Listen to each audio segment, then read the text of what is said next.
Beleza, galera? Hoje é dia 30 de outubro de 2019. Se você não está acompanhando os acontecimentos aí, o Jair Bolsonaro, nosso presidente, está viajando para a Arábia, pro Oriente Médio aí, né? Vamos falar assim. Tentando fazer acordos comerciais, econômicos com o Brasil, trazer dinheiro para o nosso país, melhorar a nossa economia. Enquanto isso, a Globo tá aqui doida para tentar denegrir a imagem dele. Cada dia, uma novidade. E a última, pegaram pesado, tentaram vincular a imagem do Bolsonaro ao caso da morte da vereadora do Rio de Janeiro, Marielle Franco, dizendo que um dos supostos autores do assassinato dela foram no condomínio em que ele morava e o porteiro tocou e falou com alguém que teria a voz parecida com o Jair Bolsonaro e ele que autorizou a entrada desse cara no condomínio e tudo mais. Aí o Bolsonaro ontem gravou uma live altamente exaltado, entendo ele, claro, até eu ficaria numa situação daquela. E a Globo hoje ficou o dia inteiro lançando notas aí de esclarecimento a respeito disso e falando que fazem um jornalismo sério, um monte de blá blá blá. Bolsonaro avisou na live que ele fez que ano que vem, 2022, vai ter o processo lá de renovação da concessão e já deixou o alerta que se o processo não estiver redondo, ele não vai autorizar. Não só o da Globo, mas de toda a emissora. Isso é excelente, porque a gente sabe que uma das maiores inimigas do Brasil é a Rede Globo de televisão. E ela está indo pro buraco. Você pode perceber que nos últimos tempos, tanto de gente que eles demitiram lá, foi provavelmente uma das maiores demissões aí que já ocorreram lá, pelo que me recordo aqui. Muita gente teve o salário diminuído e tudo mais. Primeiro, perderam a credibilidade. Segundo, não tem mais benesses, não tem mais granas vindas do governo. E terceiro, por causa desse medo aí de tentar deixar ali o processo todo redondinho, a gente sabe que eles devem muitos milhões aí para o nosso governo, para o nosso país, e a gente sabe que se não tiver redondinho, o Jair Bolsonaro não vai autorizar a concessão e a renovação. Eu espero que isso aconteça, porque para mim a Rede Globo de televisão é um câncer para o nosso país. O último vídeo que eu gravei aqui, talvez não ficou claro a respeito do meu posicionamento a respeito do governo Bolsonaro, e por isso que eu queria gravar esse vídeo e falar um pouco a respeito do governo até então, nesse quase um ano aí. O que acontece? Algumas coisas importantes que é bom a gente esclarecer. O Brasil, quando Jair Bolsonaro assumiu, até agora, né, ele é cheio de problemas. Vários problemas. Eu separei alguns que eu acho mais grave aqui. A violência, problema cultural e econômico. Os três problemas que eu acho são os mais graves. Agora, um detalhe importante que muita gente às vezes não para pensar é o seguinte. O problema da violência, ele é razoavelmente rápido e fácil de resolver. O problema da economia já é mais ou menos. E o problema cultural, esse sim é demorado. E como um bom conservador, todo mundo que é conservador sabe que as coisas não mudam de uma hora para outra. Demoram um tempo razoável para ser mudado. Então eu acredito que tudo que o Bolsonaro pode fazer para o bem do nosso país, ele está fazendo. Então, uma das coisas mais graves era a questão da violência. Conseguiu diminuir aí em 25% o número de assassinatos até então, lógico, dando uma maior liberdade para os policiais, transferindo líderes de facções aí pro quinto dos infernos, pro presídio federal aí em Rondônia, em Roraima, lá nos fundão, nos Cabobró, tirando eles dos focos onde eles comandam. E aí você vê que, querendo ou não foi o tanto que a gente queria, mas houve uma liberalização aí, uma facilidade, uma flexibilização na questão do porte de arma de fogo. Posse de arma de fogo, que com certeza já fez frente a isso. Então você vê a violência diminuindo no nosso país. Então um dos problemas ele conseguiu resolver.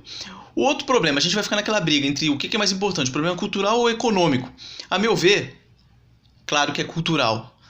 Porém, o problema cultural ele demanda tempo para ser resolvido. E o problema econômico, nem tanto. E o que mantém um presidente no poder é a economia. Você pode falar o que quiser, mas a verdade é essa.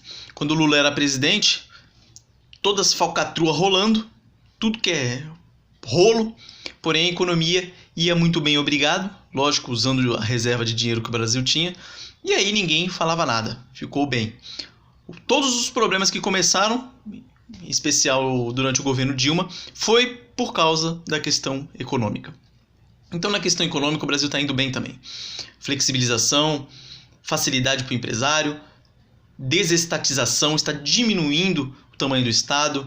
Teve lá a demissão de não sei quantos mil funcionários aí, sugantes, do governo, do poder público, você tem uma desburocratização, você tem privatizações ocorrendo, você tem dinheiro estrangeiro entrando no Brasil, a taxa de desemprego diminuindo, a inflação diminuindo, a bolsa batendo recordes, então você vê que a parte econômica está indo.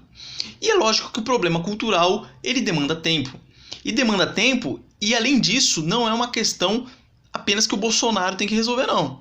Antes do Bolsonaro ser eleito, ele falou o seguinte, eu não vou resolver o problema do Brasil sozinho. Precisamos de todos nós, unidos, para resolver o problema. Então a questão cultural é você que está me assistindo, é um professor da escola ali, é um policial ali, é um funcionário público aqui, é um empresário ali. Todos fomentam a questão cultural.